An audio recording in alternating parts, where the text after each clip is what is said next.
We're going to start with our Newsmaker segment and talk about what's happening at City Hall in Kansas City, Missouri. And joining me to discuss all of that is 1st District Councilwoman Heather Hall, elected in 2015 to represent the 1st District in Clay County. And she is on the ballot again for the April primary, running without opposition. Should be a really tough election for you. Well, it'll definitely be a different one. Councilwoman Heather Hall, welcome to Ruckus. Thank you very much for coming in and being with us this week. Thank you for having me. You were one of 4 members of the City Council who voted no to the idea of changing Paseo Boulevard to the Dr. Martin Luther King Jr. Boulevard. What were some of your reasons for that decision?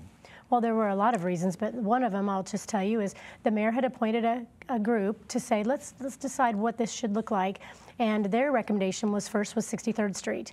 And I feel like we should have been more responsive to our constituents' recommendations, and we were not. Another issue is we spent a lot of money and time making Paseo a historic designation, and it's like, where does that go now? Another reason is, you know, even though Paseo does not run through my district, it does matter to a lot of my constituents. And globally, through the city, I had several hundred emails, and of those several hundred emails, more than 85% of them said, do not do anything with it. So I feel like I need to respect those wishes of the constituents. And then finally, it's 80 blocks, and 80 blocks is a long way to change street signs, to pay for that. And a lot of the constituents along that did not, more than 50% of them did not say, I want it. And so I wonder why we said yes to less than 50% of the people on the block, but not more than 50%. Why do you suppose that happened? Why do you suppose the council said yes? Well, I guess there's a lot of reasons why my colleagues may have said yes instead of no, but I still don't believe it's the right answer. Pressure from certain interest groups in Kansas City? Well, I would hope not, but I hope that I believe they had reasons that they believe were the right things.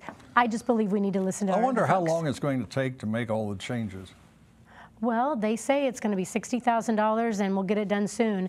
But remember, these signs are going to be, people are going to want them, and I'm afraid people will steal them, and then we have to replace them. And so I don't think it's going to be $60,000. You're be a lot of money. from north of the river up in Clay County. Yes. What do you think's going on with this idea of a new airport? Do you think it's ever going to be built?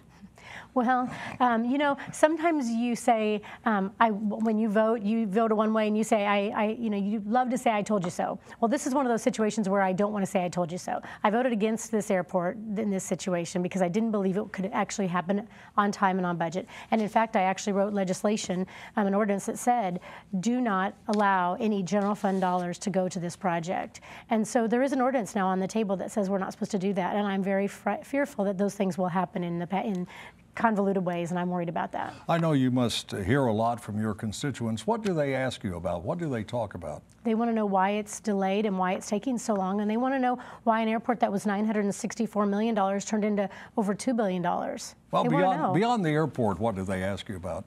What did they ask me about? What do they ask you about citywide issues? Well, they asked me about public safety. They want to know why we're more concerned with streetcars than our potholes. They want to know why we aren't spending the money on potholes. That's a really big deal. We are really hurting in our infrastructure all over the city, not just District 1. I thought there was an election not long ago that was going to allocate money to make great changes in the infrastructure. Right. With the GEO bond, we did allocate funds, and it's just not happening, in my opinion, at the rate we should. And then the other thing they asked for a fire station. And one of my campaign promises was I would build them a fire station in my district. And we did, and we are. We're building it right now. The foundations are in, and we're building that. And I'm pleased to say one campaign promise for sure that we said we would do, we're working on, and we're building that right now, and that's exciting. Do they ask you to see about building a streetcar north of the river? No, they never asked me about that. Are they interested in the one downtown and the future one going out to the plaza? I never get any comments about that.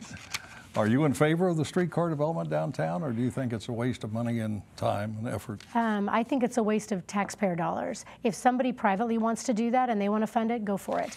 But I don't believe it's something that we should be in the business of doing. A lot of your fellow council members are running for mayor. Are you backing any one in particular? No, I'm not. After the primary, and there are 2 candidates running for mayor, will you likely back one of the 2? I can't answer that this time because I don't know who it's going to be. Yeah, but you might consider backing one of the 2? I think it would depend on who it was. I would tell you all of them are really nice people, but there's a lot of pros and cons to everything. All right. Well, it's a pleasure to see you again. Thanks very much you. for coming in. Come back and keep us posted on what's going on at City Hall and up north of the river. I will. Thanks for having me. Thank you so much. That is Kansas City, Missouri Councilwoman Heather Hall. Now let's meet the panel and start a ruckus.